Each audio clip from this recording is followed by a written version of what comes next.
ಓಹೋ ಫ್ರೆಂಡ್ಸ್, ಮತ್ತೊಮ್ಮೆ ನಿಮ್ಮೆಲ್ಲರಿಗೂ ನಮ್ಮ ಟೆಕ್ ಪ್ಲಸ್ ಡೇನ 12ನೇ ಎಪಿಸೋಡ್ಗೆ ಎಲ್ಲರಿಗೂ ಸ್ವಾಗತ ಸುಸ್ವಾಗತ. ಇವತ್ತು ಕೂಡ ಕೆಲವೊಂದು ಇಂಟ್ರೆಸ್ಟಿಂಗ್ ಮತ್ತು ಸ್ಪೆಷಲ್ AI ನ್ಯೂಸ್ಗಳನ್ನ ಕೂಡ ತೊಗೊಂಬಂದಿದ್ವಿ. ಸೊ ಈ ಸಲ ಮೊದಲನೇ ನ್ಯೂಸ್ ಬರ್ತಾ ಇದೆ. ಏರ್ಟೆಲ್ ಎಲ್ಲ ಯೂಸರ್ಸ್ಗೆ ಒಂದು ಸ್ಪೆಷಲ್ ಗುಡ್ ನ್ಯೂಸ್ ಇದೆ. ಇಷ್ಟು ದಿವಸ ನಾವು ಈ 4G ಮತ್ತು 5G ಏನು ಪ್ಲ್ಯಾನ್ಸ್ಗಳನ್ನ ರೀಚಾರ್ಜ್ ಮಾಡಿಕೊಂಡ್ರು ನಮಗೆ ಜಸ್ಟ್ 5G ಮಾತ್ರ ಅನ್ಲಿಮಿಟೆಡ್ ಸಿಗ್ತಿತ್ತು. ಬಟ್ ಇನ್ಮೇಲೆ ಕೆಲವೊಂದು ಸೆಲೆಕ್ಟೆಡ್ ರೀಚಾರ್ಜ್ ಪ್ಲ್ಯಾನ್ಸ್ ಮೇಲೆ ನಿಮಗೆ 4G ಮತ್ತು 5G ಎರಡೂ ಡೇಟಾಸ್ಗಳು ಅನ್ಲಿಮಿಟೆಡ್ ಸಿಗಲಿದೆ. ಸ್ಪೆಷಲಿ ನೀವು ₹399 ರೀಚಾರ್ಜ್ ಮಾಡಿದ್ರೆ ಈ ಪ್ಲ್ಯಾನ್ ನೋಡೋಕೆ ಸಿಗುತ್ತೆ, ಅಥವಾ ₹449 ರೀಚಾರ್ಜ್ ಮಾಡ್ಕೊಂಡ್ರೆ ಈ ಪ್ಲ್ಯಾನ್ ನೋಡೋಕೆ ಸಿಗುತ್ತೆ. ಒಟ್ಟಿನಲ್ಲಿ ನೀವು 4G ಡೇಟಾನ ಕೂಡ ಇನ್ಮೇಲೆ ಈ ಪ್ಲ್ಯಾನ್ಸೊಂದಿಗೆ ಅನ್ಲಿಮಿಟೆಡ್ ಡೇಟಾನ ಯೂಸ್ ಮಾಡ್ಕೋಬೋದಂತೆ. ಆದರೆ ಇಲ್ಲಿ ಕೆಲವೊಂದು ಸ್ಪೆಷಲ್, ಈ ₹339 ರೀಚಾರ್ಜ್ ಮಾಡ್ಕೊಂಡ್ರೆ ನಿಮಗೆ ಬೇರೆ ಬೇರೆ ಈ ಅಡಾಬ್ ಪ್ರೀಮಿಯಂ ಸಬ್ಸ್ಕ್ರಿಪ್ಷನ್ ಇದೆ, ಇದು ನೋಡಕ್ಕೆ ಸಿಗುತ್ತೆ. ಆದರೆ ಪ್ರತಿ ಟೈಮ್ ಅಂತೆ ಏರ್ಟೆಲ್ ಈ ಸರ್ತಿ ಕೂಡ ಕೆಲವೊಂದು ಕ್ಯಾಪ್ಸ್ನ ಕೊಟ್ಟಿದ್ದಾರೆ ಆಯ್ತಾ. ಅನ್ಲಿಮಿಟೆಡ್ ಅಂತ ಹೇಳ್ಬಿಟ್ಟು ನೀವು ಎಷ್ಟು ಬೇಕಾದ ಸಾವಿರಾರು GB ಎಲ್ಲ ಯೂಸ್ ಮಾಡೋಕ್ಕಾಗಲ್ಲ ಆಯ್ತಾ. ಇಲ್ಲಿ 300 GB ಒಂದು ಕ್ಯಾಪ್ ಕೊಡ್ತಿದ್ದಾರೆ. ಅಂದರೆ ಪ್ರತಿದಿನ ನೀವು 3 GB ಅಂತ ಡೇಟಾ ಯೂಸ್ ಮಾಡ್ಬೋದು. ಅಲ್ಲಿಂದ ಅನ್ಲಿಮಿಟೆಡ್ ಸಿಗುತ್ತೆ. ಬಟ್ ಈ ಡೇಟಾ ಇವಾಗ ಏನು ಸ್ಲೋ ನಡೀತಾ ಇದೆ ನೋಡಿ, ಈ ರೀತಿ ಸ್ಲೋ ಡೇಟಾ ಸಿಗುತ್ತೆ. ಬಟ್ ಸದ್ಯಕ್ಕೆ ಈ ಪ್ಲ್ಯಾನ್ಸಲ್ಲಿ ಕೂಡ ಅನ್ಲಿಮಿಟೆಡು ದಿನಕ್ಕೆ 3 GB ಈಸಿ ಅಲ್ಲ ಆಯ್ತಾ. ಏರ್ಟೆಲ್ ನಿಜವಾಗ್ಲೂ ಒಂದು ಒಳ್ಳೆ ಸ್ಟೆಪ್ ತೊಗೊಂಡಿದೆ. ಸೊ ನೋಡಿ, ನೀವೇನಾದರೂ ಏರ್ಟೆಲ್ ಸಿಮ್ ಯೂಸ್ ಮಾಡ್ತೀರಾ ಅಂದರೆ ನೆಕ್ಸ್ಟ್ ಟೈಮಿಂದ ಇದೇ ರೀಚಾರ್ಜ್ಗಳನ್ನ ಮಾಡಿಸಿ. ಎರಡಿಸ್ತಲ್ಲಿ ನೆಕ್ಸ್ಟ್ ನ್ಯೂಸ್ ಬರ್ತಾ ಇದೆ. ಭಾರತದಲ್ಲಿ ಸದ್ಯದಲ್ಲೇ ವಾಟ್ಸಪ್ ಬ್ಯಾನ್ ಆಗುವ ಸಾಧ್ಯತೆಗಳಿದೆ ಆಯ್ತಾ. ಸೊ ಇದೊಂಥರ ಶಾಕಿಂಗ್ ಸುದ್ದಿ ಅಂತ ಅನಿಸ್ಬೋದು. ಬಟ್ 2021ರಲ್ಲಿ ಈ ಮೆಟಾ ಅಂದರೆ ಈ ವಾಟ್ಸಪ್ ಅವ್ರು ಏನಿದ್ದಾರೆ, ನಾವು ಯೂಸರ್ ಡೇಟಾನ ಹೊರಗಿನ ಬಿಸ್ನೆಸ್ ಅಲ್ಲಿ ಕೂಡ ಯೂಸ್ ಮಾಡಿದ್ವಿ ಅಂತ ಒಂದು ಅಪ್ಡೇಟ್ ಕೊಟ್ಟಿದ್ರು, ಅಥವಾ ಒಂದು ಅನೌನ್ಸ್ಮೆಂಟ್ನ ಅವರು ಗೌರ್ಮೆಂಟ್ ಹತ್ರ ತೊಗೊಂಡು ಹೋಗಿದ್ರು. ಬಟ್ ಇದರಿಂದ ನಮ್ಮ ಭಾರತ ಗೌರ್ಮೆಂಟ್ ಹ್ಯಾಪಿ ಇರಲಿಲ್ಲ. ಇದನ್ನ ಅಷ್ಟೊಂದು ಈಸಿಯಾಗಿ ಇವರು ಅಕ್ಸೆಪ್ಟ್ ಕೂಡ ಮಾಡಿಲ್ಲ. ಆದರೆ ಇವಾಗ ಕೋರ್ಟ್ನ ಹೊಸ ಅಪ್ಡೇಟ್ ಪ್ರಕಾರ ನೀವು ವಾಟ್ಸಪ್ ಅವರು ಭಾರತದಲ್ಲಿ ಇದ್ದೀರಾ ಅಂತಂದರೆ ಜನರ ಡೇಟಾನ ಹೊರಗೆ ಶೇರ್ ಮಾಡ್ಕೊಳ್ಳೋಕ್ಕಾಗಿಲ್ಲ, ಮತ್ತು ಪರ್ಸ್ನಲ್ ಯೂಸ್ ಮಾಡುವಂಥ ಅವಶ್ಯಕತೆ ಕೂಡ ಇಲ್ಲಪ್ಪ ಅಂತ ಹೇಳ್ಬಿಟ್ಟು ಒಂದು ಹೊಸ ನೋಟಿಸನ್ನು ಹೊರಗೆ ಬಿಟ್ಟಿದ್ದಾರೆ. ಇದರಿಂದ ವಾಟ್ಸಪ್ಗೆ ಏನು ಅಪ್ಡೇಟ್ ಸಿಗ್ತಿದೆ ಅಂದರೆ, ನೀವೊಂದು ಭಾರತದಲ್ಲಿ ಇದ್ದರೆ ಸೇಫ್ ಡೇಟಾ ಇಟ್ಕೊಳ್ಳಿ, ಹೊರಗಡೆ ಡೇಟಾನ ಸೇಲ್ ಮಾಡುವಂಗಿಲ್ಲ, ಇದ್ದರೆ ಇರಿ, ಇಲ್ಲಾಂದರೆ ಹೋಗ್ಬಿಡ್ರಪ್ಪ. ಇದೇ ರೀತಿ ಇರೋಂಥ ಒಂದು ಕ್ಲಿಯರ್ ಸ್ಟೇಟ್ಮೆಂಟ್ ನಮ್ಮ ಭಾರತ ಗೌರ್ಮೆಂಟ್ ಕೊಟ್ಟಿದೆ. ಹಾಗಾದರೆ ನಿಮಗೆ ಏನು ಅನಿಸುತ್ತೆ? ವಾಟ್ಸಪ್ ಇನ್ ಕೇಸ್ ಬ್ಯಾನ್ ಆಗಲ್ಲ, ಸಾವಿರಾರು ಕೋಟಿ ಡೀಲ್ಸ್ಗಳು ಮುಗಿತಪ್ಪ ಅಂದರೆ ಯಾವುದೂ ಬ್ಯಾನ್ ಆಗಲ್ಲ ಭಾರತದಲ್ಲಿ. ಬಟ್ ಇನ್ ಕೇಸ್ ಬ್ಯಾನ್ ಆಯ್ತಪ್ಪ ಅಂದರೆ ನೀವು ಟೆಲಿಗ್ರಾಮ್ ಯೂಸ್ ಮಾಡ್ತೀರಾ ಅಥವಾ ಭಾರತದ ಅರಟೆ ಅಪ್ಲಿಕೇಶನ್ ಯೂಸ್ ಮಾಡ್ತೀರಾ? ಡೆಫಿನೆಟ್ಲಿ ಕಮೆಂಟ್ ಮಾಡಿ. ಎರಡಿಸ್ತಲ್ಲಿ ನೆಕ್ಸ್ಟ್ ನ್ಯೂಸ್, ಅಪ್ಕಮಿಂಗ್ ಫೆಬ್ರವರಿ ತಿಂಗಳಲ್ಲಿ ನೆಕ್ಸ್ಟ್ ಒಂದು 10-15 ಡೇಸಲ್ಲಿ ಎಷ್ಟು ಫೋನ್ಸ್ಗಳು ಲಾಂಚ್ ಆಗ್ತಿದೆಯಪ್ಪ ಅಂತ ನೀವು ಕೇಳಿದ್ರೆ ಖಂಡಿತ ನೀವು ಶಾಕ್ ಆಗ್ತೀರಾ ಆಯಿತಾ. ಸೊ ಮೊದಲಾಗಿ ಇದೇ 9ನೇ ತಾರೀಕೆ ಸ್ಯಾಮ್ಸಂಗ್ F70 ಸೀರೀಸ್ ಲಾಂಚ್ ಆಗ್ತಿದೆ. ಇದಾದ ತಕ್ಷಣ ಓಪೋ K14X ಇದೆ, ಇದು 10ನೇ ತಾರೀಕು ಲಾಂಚ್ ಆಗ್ತಿದೆ. 13ನೇ ತಾರೀಕೆ ಟೆಕ್ನೋ ಪೋವಾ ಕರು 2 ಫೋನ ಲಾಂಚ್ ಮಾಡ್ತಿದ್ದಾರೆ. ಇದಾದ ತಕ್ಷಣ ಗೂಗಲ್ ಪಿಕ್ಸೆಲ್ 10a ಕೂಡ ಇದೇ 18ನೇ ಫೆಬ್ರವರಿಗೆ ಪ್ರೀ ಬುಕಿಂಗ್ ಸ್ಟಾರ್ಟ್ ಆಗ್ತಿದೆ. ಲಾಂಚಸ್ ಮುಂದೆ ಇದೆ. ಇದನ್ನ ಬಿಟ್ಟರೆ Vivo V70 ಕೂಡ ಇದೆ, 19ನೇ ಫೆಬ್ರವರಿಗೆ ಲಾಂಚ್ ಆಗ್ತಿದೆ. ಇದಾದ ತಕ್ಷಣ ಐಕ್ಯೂ 15R 24ನೇ ತಾರೀಕು ಲಾಂಚ್ ಆದರೆ ಈ ಸ್ಯಾಮ್ಸಂಗ್ ಗ್ಯಾಲಕ್ಸಿ S20 ಸೀರೀಸು 25ನೇ ತಾರೀಕು ಲಾಂಚ್ ಆಗ್ತಿದೆ. ಸೊ ಎಲ್ಲ ಆಲ್ಮೋಸ್ಟ್ ಕನ್ಫರ್ಮ್ ಡೇಟ್ಸ್ಗಳಿವೆ. ಇನ್ನು ಬಾಕಿ ಲಾಂಚ್ ಆಗೋದು ತುಂಬ ಬಾಕಿ ಇದೆ ಆಯ್ತಾ. ಬೇರೆ ಬೇರೆ ಫೋನ್ಸ್ಗಳು ಕೂಡ ಮಾರ್ಕೆಟಲ್ಲಿ ಎಂಟ್ರಿ ಕೊಡ್ತಿದ್ದಾರೆ.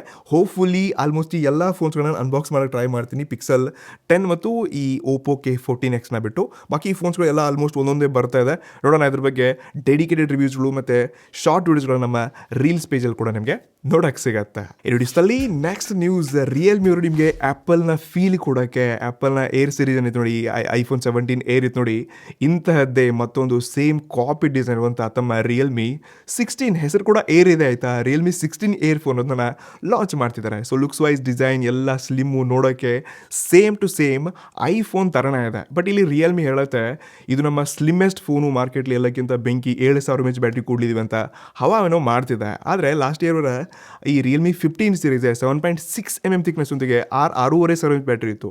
ಬಟ್ ಇವಾಗ ಇದು 8.1 mm ಥಿಕ್ನೆಸ್ ಒಂದಿಗೆ 7000 mAh ಬ್ಯಾಟ್ರಿ, ಸ್ಲಿಮ್ಮೆಸ್ಟ್ ಫೋನ್ ಅಂತ ಹೇಳ್ತಿದ್ರೆ. ಗೊತ್ತಿಲ್ಲ ಆಯಿತಾ, ಇನ್ನೂ ಕಮ್ಮಿ ಸ್ಲಿಮ್ ಮಾಡಿದ್ರು ಮಾಡ್ಬೋದು. ಬಟ್ ಎಂಥ ನ್ಯೂಸ್ಗಳನ್ನ ಇವರೇ ಟ್ರೋಲ್ ಮಾಡ್ಕೊತಿದ್ದಾರೆ. Even completely Realme lay off ಆಗ್ತಾ ಇವಾಗ ಓಪನ್ ಅವರ ಆಫಿಷಿಯಲ್ ಪಾರ್ಟ್ ಕೂಡ ಆಗ್ತಿದೆ. ಇಲ್ಲಿ ಎಷ್ಟೋ ಎಂಪ್ಲಾಯೀಸ್ಗಳನ್ನ ಕೂಡ ಫೈರ್ ಮಾಡ್ತಿದ್ದಾರೆ ರಿಯಲ್ಮಿ. ಎರಡಿಸ್ತಲ್ಲಿ ನೆಕ್ಸ್ಟ್ ನ್ಯೂಸ್ ಬರ್ತಾ ಇದೆ. ನೀವು ಕಾಲೇಜ್ ಅಥವಾ ಸ್ಕೂಲ್ ಸ್ಟೂಡೆಂಟ್ ಇದ್ದೀರಪ್ಪ ಅಂತಂದರೆ ನಿಮ್ಗೊಂದು ಗುಡ್ ನ್ಯೂಸಾ ಅಥವಾ ಎಕ್ಸೈಟಿಂಗ್ ನ್ಯೂಸ್ ಗೊತ್ತಿಲ್ಲ.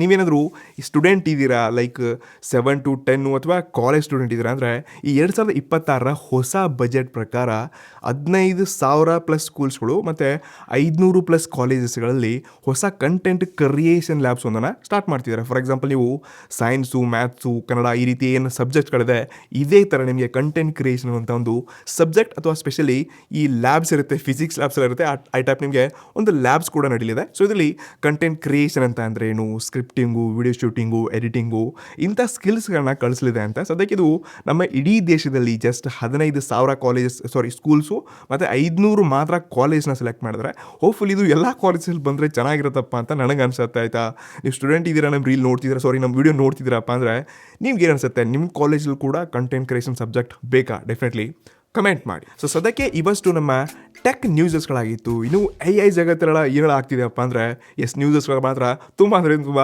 ಶಾಕಿಂಗ್ ಇದೆ.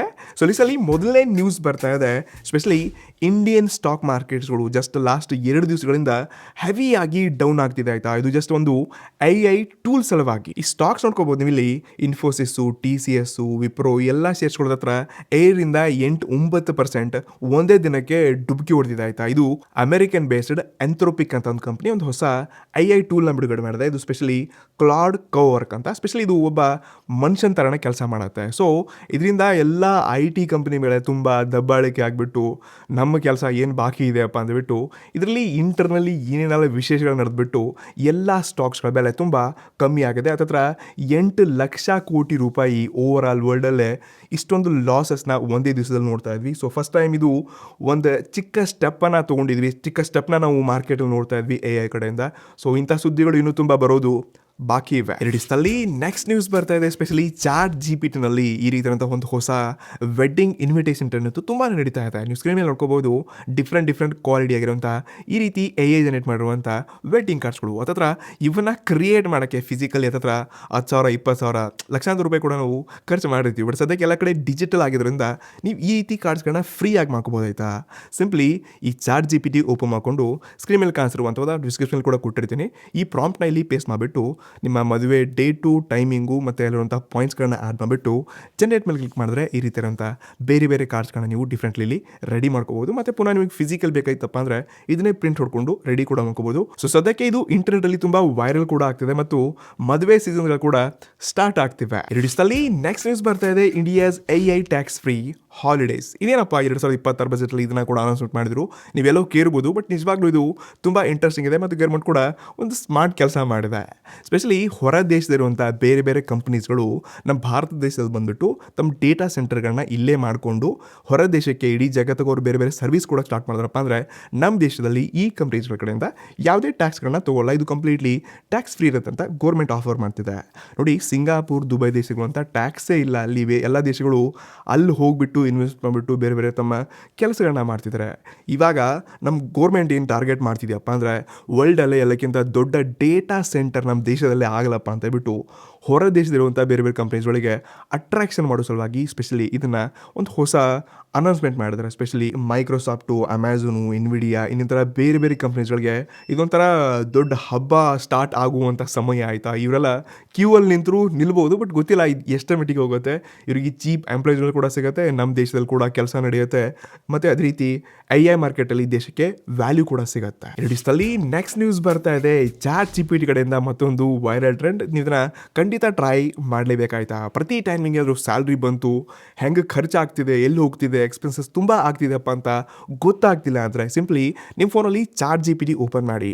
ನಿಮ್ಮ ಇರುವಂಥ ಸ್ಯಾಲ್ರಿ ಡೀಟೇಲ್ಸ್ಗಳು, ಎಷ್ಟು ಖರ್ಚು, ಏನು ಮಾಡಬೇಕು, ನಿಮ್ಮ ಗೋಲ್ಸ್ ಏನು, ಪ್ರತಿಯೊಂದು ಟಾರ್ಗೆಟ್ ಡೀಟೇಲ್ಸ್ನ ಇಲ್ಲಿ ಎಡಿಟ್ ಮಾಡಿಬಿಟ್ಟು ಈ ಪ್ರಾಂಪ್ಟಲ್ಲಿ ಆ್ಯಡ್ ಮಾಡಿಬಿಟ್ಟು ಜಸ್ಟ್ ನೀವು ಸೆಂಡ್ ಮೇಲೆ ಕ್ಲಿಕ್ ಮಾಡಿದ್ರೆ ಆಯಿತು. ನಿಮಗೆ ChatGPT ನಿಮ್ಮ ಗೋಲ್ಗೆ ತಕ್ಕ ಹಾಗೆ ನೀವು ಎಲ್ಲಿ ಎಷ್ಟು ಇನ್ವೆಸ್ಟ್ಮೆಂಟ್ ಮಾಡಬೇಕು, ಎಲ್ಲಿ ಎಷ್ಟು ಸೇವ್ ಮಾಡಬೇಕು, ಎಲ್ಲಿ ಎಷ್ಟು ಖರ್ಚು ಮಾಡಬೇಕು, ಇದ್ರ ಬಗ್ಗೆ ಎಲ್ಲ ಡೀಟೇಲ್ ವಿಷಯಗಳನ್ನ ತಿಳಿಸ್ಕೊಡುತ್ತೆ. ನಾನು ಟ್ರೈ ಮಾಡಿದೆ, ನಿಜವಾಗ್ಲೂ ತುಂಬ ಸ್ಮಾರ್ಟ್ ಮತ್ತು ಒಳ್ಳೆ ಸಜೆಷನ್ ಕೊಡುತ್ತೆ. ಸೊ ಇದರ ಪ್ರಾಂಪ್ಟ್ ಕೂಡ ನಿಮಗೆ ಡಿಸ್ಕ್ರಿಪ್ಷನಲ್ಲಿ ಕೊಟ್ಟಿರ್ತೀನಿ, ಚೆಕ್ ಮಾಡಿ ಮತ್ತು ಟ್ರೈ ಕೂಡ ಮಾಡಿ. ಎರಡಿಸ್ತಲ್ಲಿ ನೆಕ್ಸ್ಟ್ ನ್ಯೂಸ್ ಬರ್ತಾ ಇದೆ, ಗೂಗಲ್ ಜೆಮಿನಿ ಇವಾಗ ನಿಮ್ಮ ಪರ್ಸನಲ್ ಇಂಟೆಲಿಜೆನ್ಸ್ ಕೂಡ ಆಗಿದೆ. ಫಾರ್ ಎಕ್ಸಾಂಪಲ್ ನಿಮ್ಮ ಇಮೇಲ್ಸು, ಗೂಗಲ್ ಫೋಟೋಸು ಇನ್ನಿತರ ನೀವು ಜೆಮಿನಿಯೆಲ್ಲ ಏನೆಲ್ಲ ಯೂಸ್ ಮಾಡ್ತೀರ ನೋಡಿ, ಜಸ್ಟ್ ಜೆಮಿನಿಯಲ್ಲಿ ಹೋಗ್ಬಿಟ್ಟು ನಾನು ಲಾಸ್ಟ್ ಟೈಮ್ ಯಾವೆಲ್ಲ ಟಿಕೆಟ್ಸ್ ಬುಕ್ ಮಾಡಿದ್ದೆ, ಯಾವ ಹೋಟೆಲ್ ಬುಕ್ ಮಾಡಿದೆ, ಇಮೇಲ್ಸ್ ತೋರಿಸಪ್ಪ ಅಂದರೆ ಇಮೇಲ್ ತೋರಿಸುತ್ತೆ, ಫ್ಲೈಟ್ ಟಿಕೆಟ್ ತೋರಿಸುತ್ತೆ. ಇವನ್ ಓವರಾಲ್ ಇವ್ರ ಅಪ್ಲಿಕೇಶನ್ಸ್ಗಳು ಏನೆಲ್ಲ ನಿಮ್ಗೆ ಕಾಣಿಸ್ತಾ ಇದೆ, ಇದರಲ್ಲಿ ಕೆಲವೊಂದನ್ನು ಸೆಲೆಕ್ಟ್ ಮಾಡಿಕೊಂಡು ಇಂಟಿಗ್ರೇಟೆಡ್ ಆಗಿಬಿಟ್ಟು ಪರ್ಸನಲೈಸ್ ಅಸಿಸ್ಟೆಂಟ್ ಥರ ಕೆಲಸ ಮಾಡುತ್ತೆ. ಇದು ತುಂಬ ಸ್ಮಾರ್ಟ್ಲಿ ಮತ್ತು ಸೆಕ್ಯೂರ್ ಆಗಿರುತ್ತೆ. ಗೂಗಲ್ನ ಎಲ್ಲ ಅಪ್ಲಿಕೇಶನ್ಸ್ಗಳಿಗೆ ಮಾತ್ರ ಇದು ನೋಡೋಕ್ಕೆ ಸಿಗುತ್ತೆ. ಸೊ ಪರ್ಸ್ನಲ್ ಅಸಿಸ್ಟೆಂಟ್ಗೆ ತುಂಬ ಒಂದು ಒಳ್ಳೆ ಆಪ್ಷನ್ನ ಗೂಗಲ್ ಅವ್ರು ಕೊಡ್ತಿದ್ದಾರೆ. ಸ್ಪೆಷಲಿ ಇಷ್ಟು ದಿವಸ ನಾವು ಗೂಗಲ್ ಫೋಟೋಸಲ್ಲಿ ಏನೂ ನೋಡ್ತಿರಲಿಲ್ಲ, ಇವಾಗ ಅನಿಮೇಟ್ ಮಾಡುವಂಥ ಬೇರೆ ಬೇರೆ ಫೀಚರ್ಸ್ನ ಕೊಡ್ತಿದ್ದಾರೆ. ಅದ್ರಲ್ಲಿ ಕಂಪ್ಲೀಟ್ಲಿ ಗೂಗಲ್ ಜೆಮಿನಿನ ಇಂಟ್ರಿಗೇಟ್ ಮಾಡ್ತಿದ್ದಾರೆ. ತುಂಬ ಒಳ್ಳೆ ಫೀಚರ್ಸ್ಗಳು ಬರ್ತಾ ಇದೆ. ನಾನಂತೂ ಇವನ್ನೆಲ್ಲ ನೋಡೋಕ್ಕೆ ಟೆಸ್ಟ್ ಮಾಡೋಕ್ಕೆ ಎಕ್ಸೈಟ್ ಇದ್ದೀನಿ. ಇದು ಗೂಗಲ್ ಕಡೆಯಿಂದ ಯೂಸ್ ಆಗಿತ್ತು.